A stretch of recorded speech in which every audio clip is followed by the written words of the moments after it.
Jesus Christ comes into the world to be among us and has equality with God. He is God among us and does not exploit that.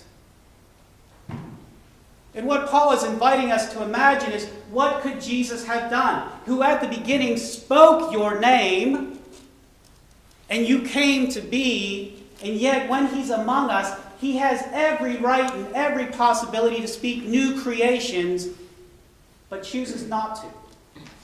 Instead, chooses to live as one of us, to be one of us, to walk as one of us, even to the point of death, even death on a cross.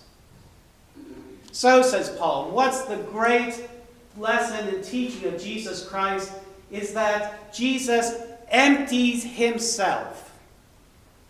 He is God, but he empties himself of that God nature in order to experience life in its entirety,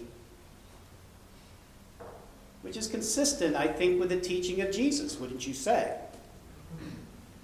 Remember, when you go into a synagogue, says Jesus, and they offer you and I didn't live into this very well, they offer you the grand poobah seat at the front here, empty yourself and sit in the back among the people, says Jesus. When your enemy asks for your coat, empty yourself and give your enemy your shirt as well, says Jesus.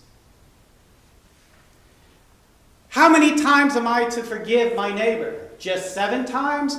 No. Empty yourself, says Jesus. 70 times 70. This summation of the life, the nature, the teaching of Jesus that Paul gives us this morning is to remind us all as disciples of Jesus Christ that we, the church, are to be in the business of emptying ourselves. That the church is in the business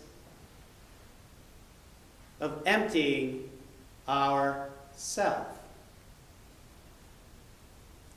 Now, in the history of the church, and you know enough, we've done that with, I'll let you tell me how we've done with that.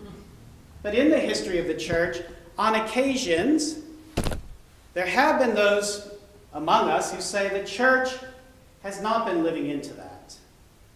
Has not been living into the nature of Jesus, has not been living into the teaching of Jesus, has not been living into the invitation of Jesus, and has instead started to accumulate too much wealth, has started to accumulate too many possessions, has started to accumulate too much power. And on those occasions, and in those occasions of our church history, there have been those who have said, we need to learn how to empty ourselves, and have gone off and emptied themselves. It's those occasions that give us religious orders. It's in those occasions that give us reformations. It's on those occasions that give us great awakenings in church history. But there are also those occasions where there have been individuals who have tried not only to live that example, that witness, that nature of Jesus, of not accumulating possessions or wealth or power, but have tried to live their lives as Jesus has lived his life. Early in the church, as the church began to institutionalize and as it began to take on the shape of the empire, there were those great mothers and fathers who said, enough, this is not how we're supposed to live, and they took off to the desert. Not only did they eschew worldly possessions by living in hermitages and simple life in the desert, they also took on a practice of prayer, of meditation, that allowed Christians to begin to understand that we have permission to do that deep soul work that Jesus invites us to in the way we pray and in the way we interact with God. And they would do a meditation, a prayer, where they would not only give up possessions, but they started to give up that sense of their self, their body, their mind, their soul. We call it contemplative prayer. How many are we familiar with contemplative prayer? Thomas Merton is a proponent of contemplative. A contemporary contemplative prayer proponent. You guys worship too early to get that. There are many among us who have neighbors. We may practice it ourselves. Eastern traditions, Buddhism, Hinduism, all practice this prayer that we start to give up that sense of our bodies, our minds, our souls. And to what end? To the end that we discover what Paul is inviting us to know today, that is God walks in you. God dwells in you. God abides in you and in me. And if we can give up that sense of worldliness, we begin to appreciate that, to know that, to hold that. Is that making sense? Yeah, right? Okay. So, I started by saying this is one of my favorite hymns, and I'm glad to share it, to be here today with you to share it. And I was introduced to this contemplative prayer of Christian tradition gladly. I was one who was struggling with the church, and in graduate school I did a course, and I was introduced to what is known as kenotic Christianity, that is emptying Christianity, kenosis, to empty, that prayer and that meditation, which I gladly undertook. And I was sitting in a seminar one day with, a dozen or so, 15 people around the table, and the dean of the school was there, and we were talking about, I was at Boston University, we were talking about this kenosis, this emptying, the need for the church to learn to empty, the need for Christians to learn to empty. And there was a fellow student who you could see she was just, you know how it is. When you just want to say something, you start squirming and you're waiting for somebody, it's usually somebody who doesn't need to be talking, to stop talking. And she jumps up and she says, "I can't go there." Well, why can't you go there? I can't buy into this emptying because if you're going to empty yourself, if that's the true calling of Christian discipleship, is to learn to empty yourself, what do you do with those people who have engaged and undertaken and experienced such trauma in their lives that they have no sense of self? What does Jesus do for them? Let me say that again. It's all good and well to sing this hymn about emptiness. It's all good and well to hear, when you walk into your church, empty yourself. It's all good and well to go off into the desert and to spend your life in meditation and prayer so that you understand the God nature in you, if you have a healthy, viable sense of who you are. But if you experience that trauma in life that forbids you, doesn't allow you to have that sense of self, what do? Ooh. That's bugged me for years. Just bugged me for years. So 3 years ago, I was a happy rector at a parish in San Diego, and God, you know how God is. God sticks a seed in your head or in your heart or in your soul, and it just sits and it bubbles and it percolates and it just drives you crazy until you can't stand it anymore. And so 3 years ago, I got to this point where I guess had been bubbling for 20-odd years, and the associate rector comes in and says, "Hey, Chris, I just had this crazy conversation with one of the parishioners who told me about foster youth." And I said, "What about foster youth?" And the world changed. And I don't mean it was that little niggle that God gives you some nights, or that little, I can't sleep for a couple hours. This was like a kick in the backside and a push out the door. and I had to leave the church. Not the church, I left the parish ministry. With the associate, she's not my associate, she's a colleague, with my colleague, because what we discovered in that conversation was the reality that for many foster youth, Christianity makes no sense because there's no self to empty. There's no self to give up.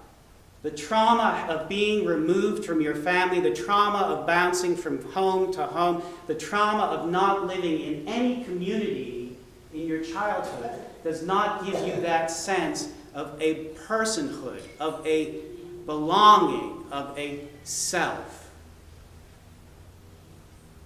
And so we began Brave Ministry, with the intent of putting community around each foster youth that we had the ability to put community around. We call it a mentoring program, but I'm going to tell you in secret, although it's being recorded, in secret, it's a mentoring program for funding. What it is discipleship for those who lack that understanding of who they are and what their worth is. Because you and I know that God created every human being with dignity.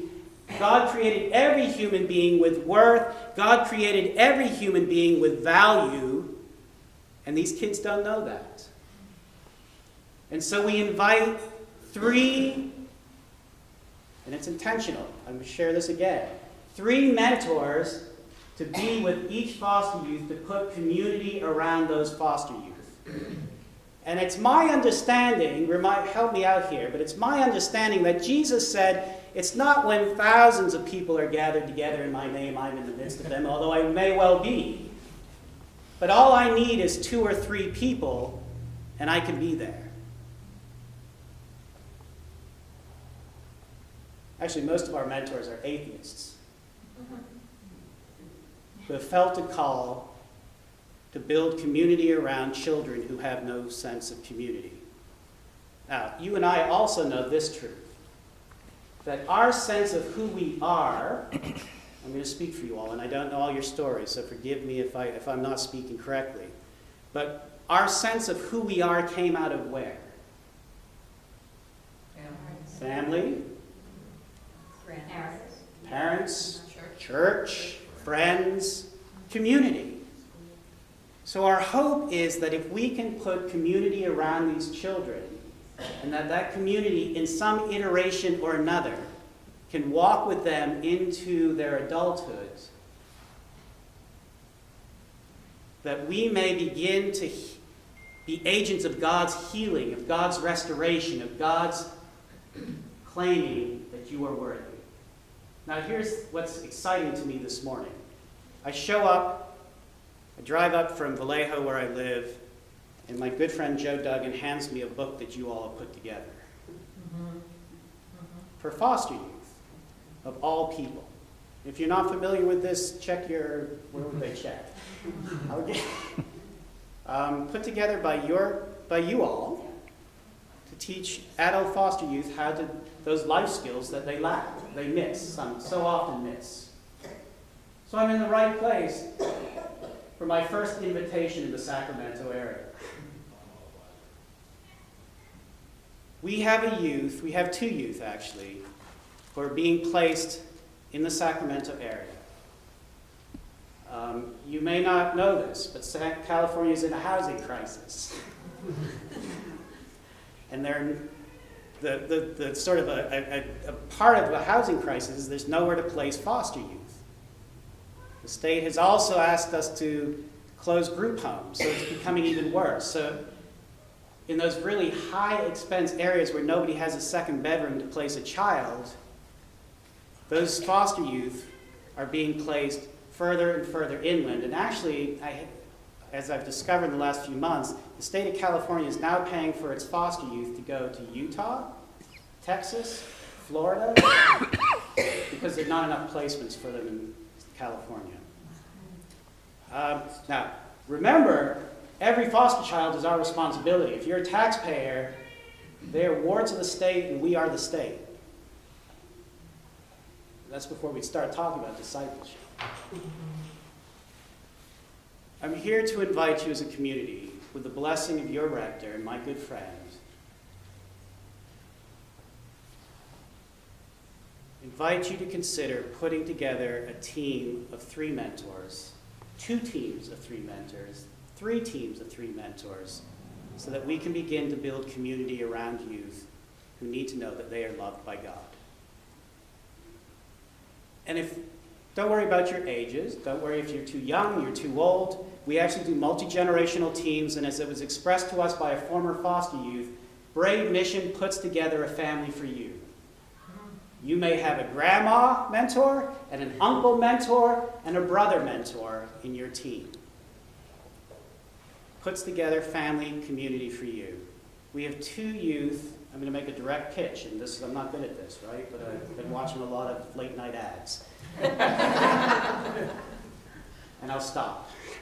We're putting together 2 teams in the Sacramento area, and if you don't feel you can, think of your neighbor who has been expressing and looking for something to do with their life. Or your children, or your grandchildren, or your friend, or your colleague, or somebody in the Sacramento area wants to step forward and help us help these children come to a place where they can understand that they have a personhood. It's an intentional term, a personhood. They have a selfhood. And they can begin to walk that journey with God that you and I take for granted.